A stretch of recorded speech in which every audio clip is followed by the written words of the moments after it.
This episode is sponsored by Plod. It's the AI wearable gadget that takes notes of your meetings and calls. With Plod, you don't have to write notes and make summaries anymore. Do you want to run your meetings more efficiently and productively? Meet Plod Note. It's the credit card-sized AI gadget you attach to the back of your phone. Whether you have a business call or an in-person meeting, it can be your ultimate business assistant. Plod Note records what you say and automatically creates transcripts, summaries, and visual mind maps for every conversation. More than 700,000 people around the world trust Plod Note every day to save time and work smarter. Take your meeting to the next level. Type PLAUD into Google and get a 10% off discount with my code DREAMJOB. That's PLAUD. Again, the website is PLAUD. You'll be glad you did.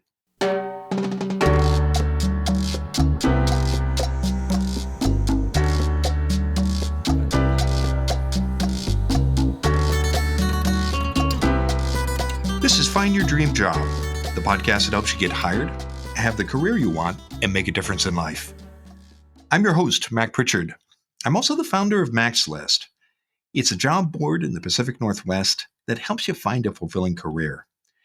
Every Wednesday, I talk to a different expert about the tools you need to get the work you want. A job search can feel overwhelming, especially in the beginning. You know you want to use your time well, but you may be unsure about what works and what doesn't.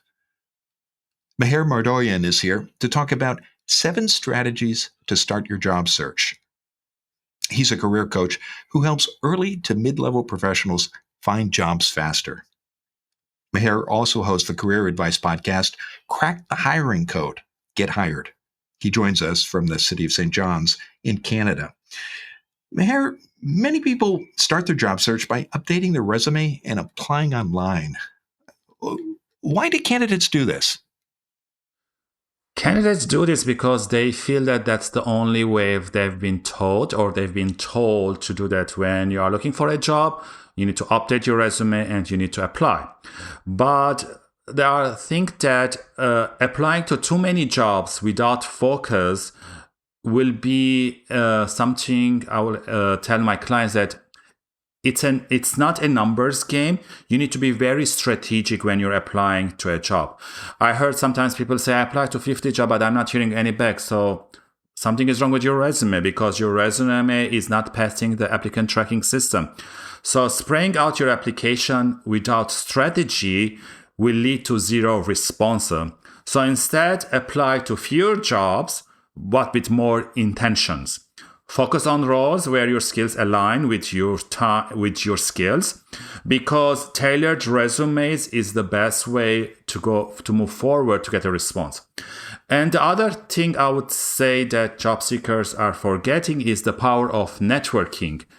And I tell clients you need to network even if you have a job, which we're also going to talk about later on, because many jobs are filled through referrals and personal connections. I got my first job here in Canada through referral. It took me 9 months of networking. Okay. Well, let's dig into your 7 strategies in a moment. And what I'm hearing is you got to be focused, you got to be strategic, and you got to network. And I know we're going to touch on all of those areas as we walk through your 7 strategies. Before we get there, Mher, what stops people from doing these things? Why? Because I talk to a lot of candidates too, and they keep going back to the computer. What stops people from doing the strategies that you're about to share with us? Because those strategies take time. Because people want results today. I want a job today. I cannot network for 3-6 months, hoping that a job will be available and I will ask a referral from Mark or from me that I met today. I get a lot of requests and automatically I request, this is my resume, can you help me? I don't know you. I cannot help you, because job searching takes time, reflection, and strategy. Rushing it can lead to burnout and it can lead to a wrong role. Okay, so that's the path people need to take. What do you say to a listener who is experiencing that and saying exactly what you said a moment ago, that I need a job today. I don't have 3 to 6 months. Why should they? What can they do in that situation? I would say treat your job search like a project. Set weekly goals, block times to apply, and network. And the other thing I would say is you need to have a good mindset and positive mindset and a lot of activities to do so that you can progress. Okay.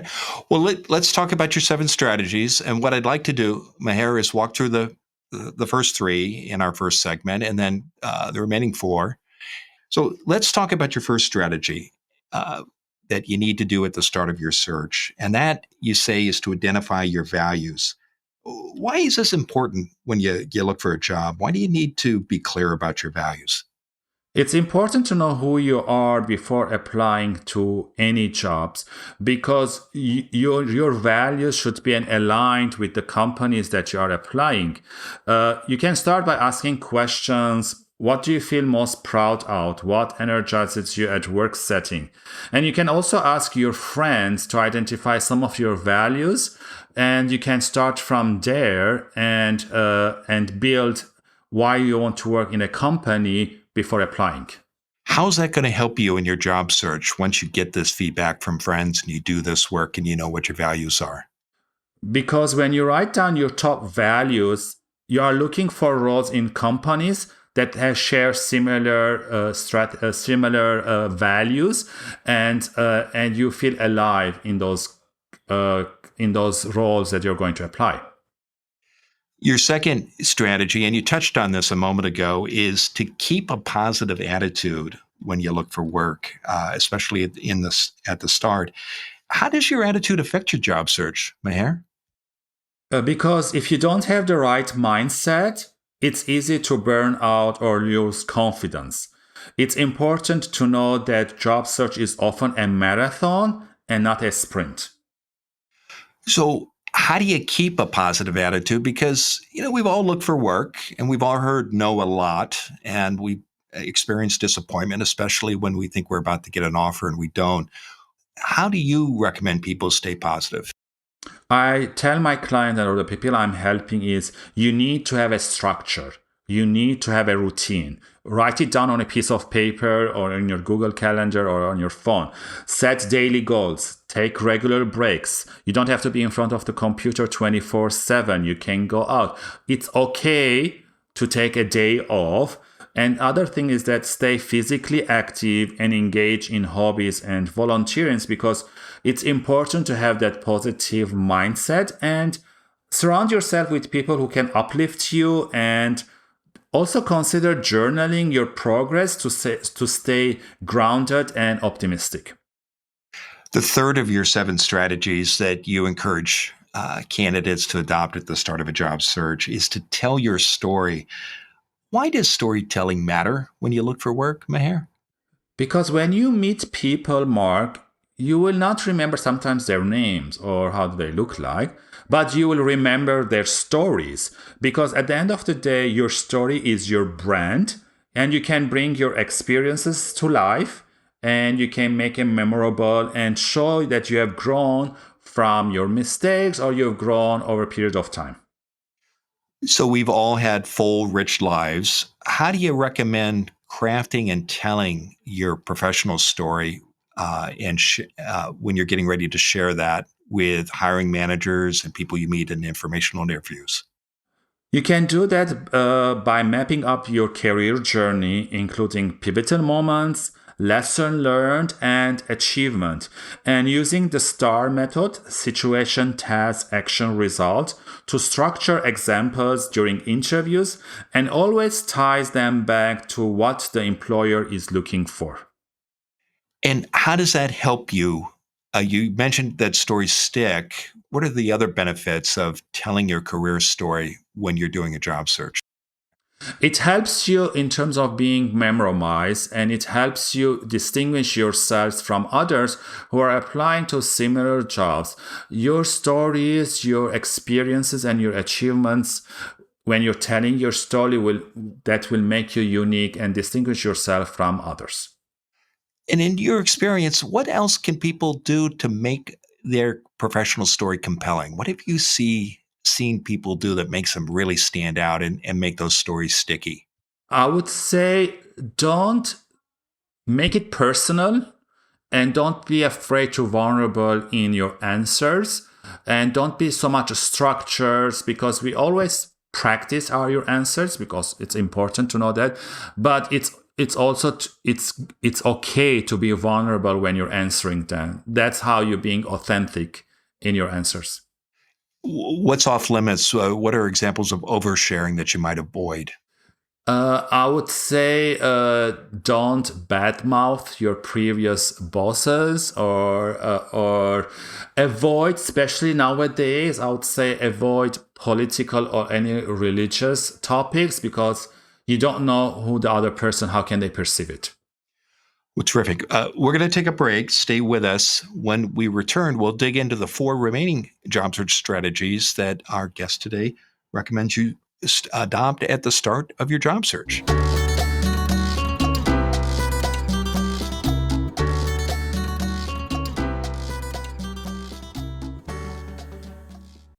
Losing a job is tough. In addition to the lost income, you may experience sadness, anger, and anxiety. And these feelings can lead to depression. But you don't have to manage these challenges by yourself. Working with a therapist helped me after I was laid off unexpectedly in my 30s. But finding a therapist, especially one who will take your insurance, isn't always easy. Rula can help. Thousands of people use Rula to get affordable, high-quality therapy that's actually covered by insurance. And with Rula, you can find the right therapist for you. That's because Rula partners with a network of more than 15,000 therapists and psychiatrists nationwide. Find out for yourself. Visit Rula.com/dreamjob to get started. After you sign up, you'll be asked how you heard about Rula. Please support our show and let Rula know we sent you. That's RULA.com/dreamjob. You deserve mental health care that works with you, not against your budget. Setting goals matters. Without career goals, your job search will be harder and longer than it has to be. Goals matter in our personal lives too. And if one of your goals is to learn a new language, Babbel can help. Babbel offers more than a dozen languages that you can start learning today. With more than 16 million subscriptions sold, Babbel's award-winning language courses are backed by a 20-day money-back guarantee. And Babbel tailors its material to your proficiency, interest, and availability. I use Babbel every day to keep and improve the Spanish I've learned throughout my life. Find out how Babbel can help you. I want you to learn another language, so I'm teaming up with Babbel to gift you 55% off subscriptions, but only for our listeners at Babbel.com/dreamjob. Get up to 55% off at Babbel.com/dreamjob, spelled Babbel.com/dreamjob. Babbel.com/dreamjob. Rules and restrictions may apply.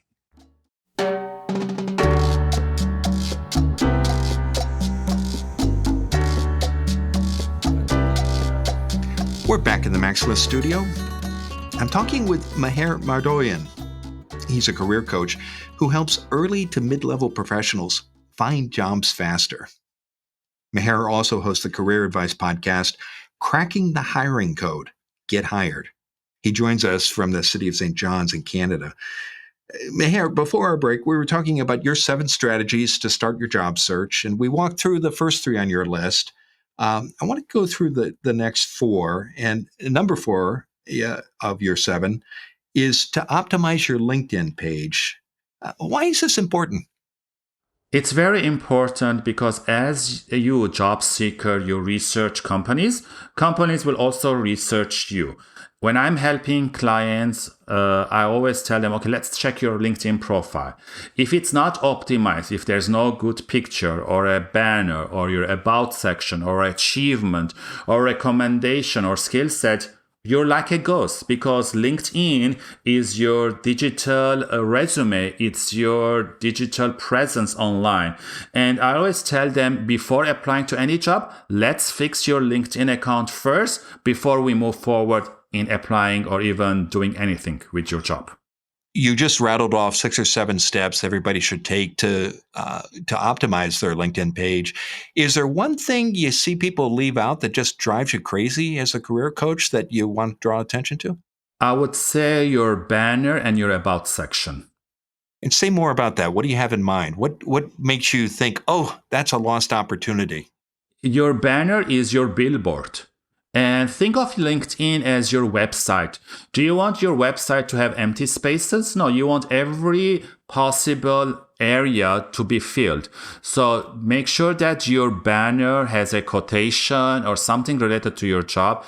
Definitely have an updated picture. It's very important. And your about section is an opportunity to tell about your accomplishment and who you are. And when you're building out that about page, how do you pick accomplishments, especially if you're mid or senior level in your career? Again, the accomplishment should be related to your job experiences, and you can highlight maybe top 3 accomplishments, and you can include that so that you have consistency in your resume and even in your experience section on LinkedIn. The 5th of your 7 job search strategies that you recommend everyone adopt right at the start is to create a strong personal brand. And you talked about this in the first segment a little bit, Mher. Say more about why a personal brand matters when you're doing a job search. Because nowadays people will do work with people they trust, and your personal brand is your reputation.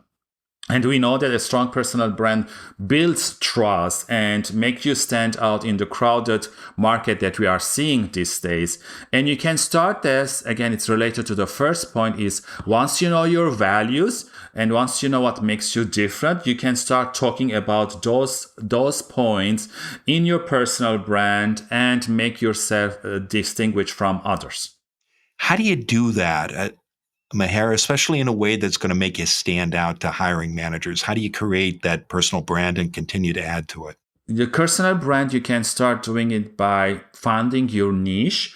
Are you an innovative person? Are you a problem solver? Are you a collaborative leader? What makes you unique? And then you can start talking your points on LinkedIn, and your messaging should be very much related to what makes you you. And in practical terms, what does that look like? Do you encourage listeners to write articles, make comments? What can they do to make it a regular habit that in a way that's going to strengthen and their personal brand? I would say that's very much related to the point 6, which is creating valuable content. And it would depend on what you want. Some people are more visuals, they can use visual. Some people are more into creating video, they can do that. Some people are more in blogging, they can do that. But it's important to be consistently on LinkedIn and sharing and commenting on others so that your thought leadership will be shown. How much time do you invest? Do you recommend people spend on their personal branding? Are we talking about an hour a week, a full day? What have you seen be effective? I would say definitely 1 hour per day at the beginning, once you know who you are and how are you presenting your values and commenting on others. Because I'm on LinkedIn every day and I learn new things and I share new things. And I want to turn to your 6th strategy, creating content. Before we do that, what do you say to a listener who worries, well, if I'm spending this much time talking about myself, won't that come across as bragging? No, it all depends how are you presenting. Are you presenting as a solution to a problem? Are you entertaining your audience, or are you just the how-to person? It all depends. And everyone started 0 from somewhere in their content.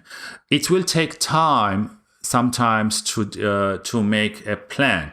I always tell people Monday and Wednesday comment and share thoughts, and Friday create your content. All right, so 3 days a week, and we've moved into your 6th strategy, which is creating content and publishing it right from the start of your search. And you've shared some ideas about how often to do that and what you might do. What do you say to a listener who says, well, how is this going to help me get a job? Just commenting on other people's LinkedIn posts. I would say it will increase your visibility and draws the right kind of attention.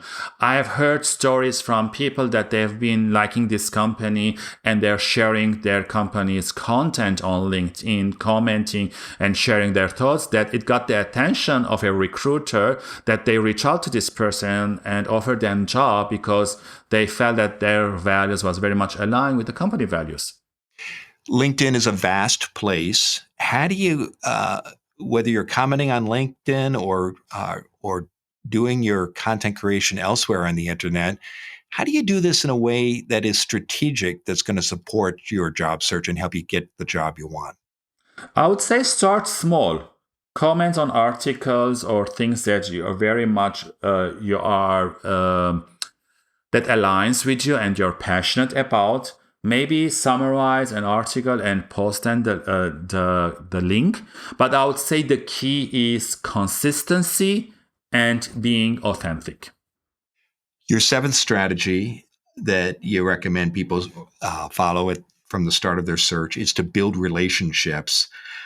Why are relationships, and I know you're going to talk about networking, Mher, because you brought it up in the first segment, why are they so important when you're looking for work?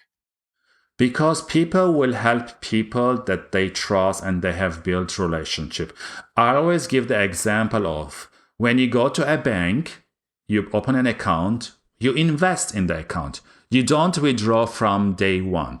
That's what networking is. You need to build a relationship, and you can build that relationship by, again, commenting or sharing articles with that person so that you have built a kind of a rapport and not just ask something in return. It's a two-way communication.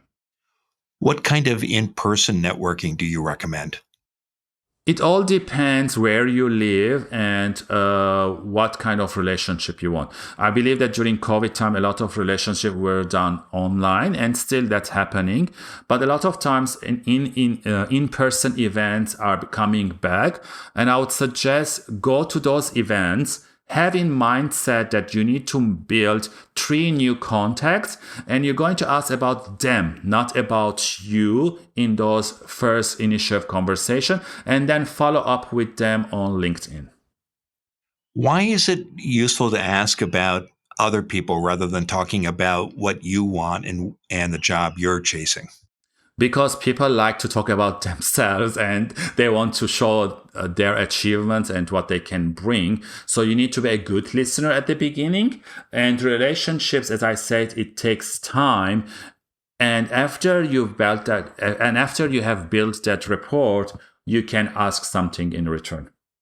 Terrific. Well, I've enjoyed our conversation so much. Now tell us, Mher, what's next for you? Next for me is to continue interviewing experts on my YouTube channel that I encourage everyone to follow and listen to those great speakers that are giving free advices in regards to those 7 steps we talked and more. It's a terrific show. I encourage listeners to check it out.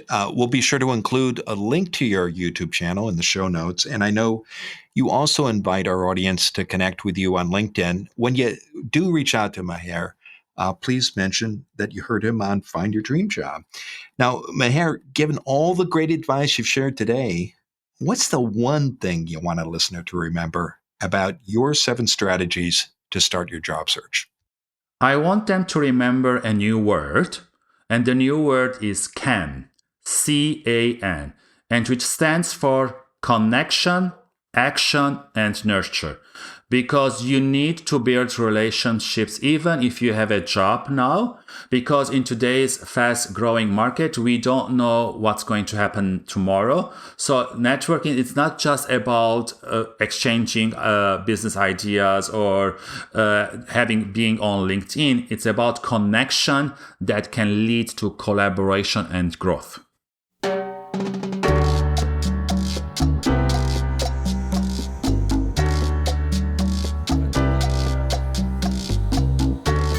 Next week, Our guest will be Levi Gayton. He's an HR leader, speaker, and community builder. Levi is passionate about helping you thrive at work and in your career. You need credentials and skills to apply for a position, but to stand out from your competitors, you also have to show what makes you unique. Join us next Wednesday when Levi Gayton and I talk about how your story can transform your job search. Until next time, thanks for letting us help you find your dream job. This show is produced by Max List. Susan Thornton-Hove schedules our guests and writes our newsletter. Lisa Kislenberry-Anderson manages our social media. Our sound engineer and editor is Matt Viarillo, and our music is by Freddie Trujillo. This is Mac Pritchard. See you next week.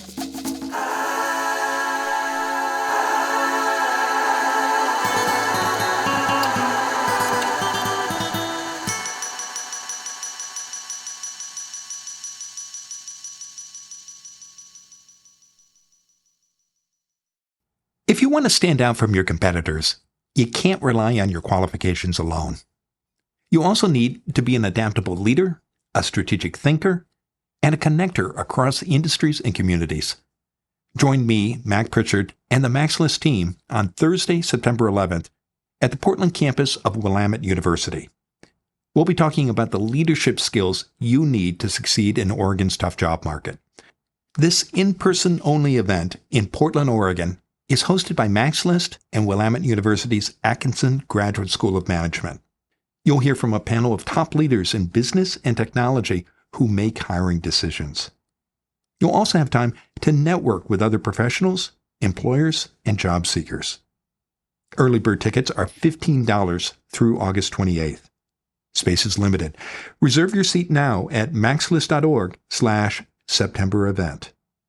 That's maxlist.org/September event.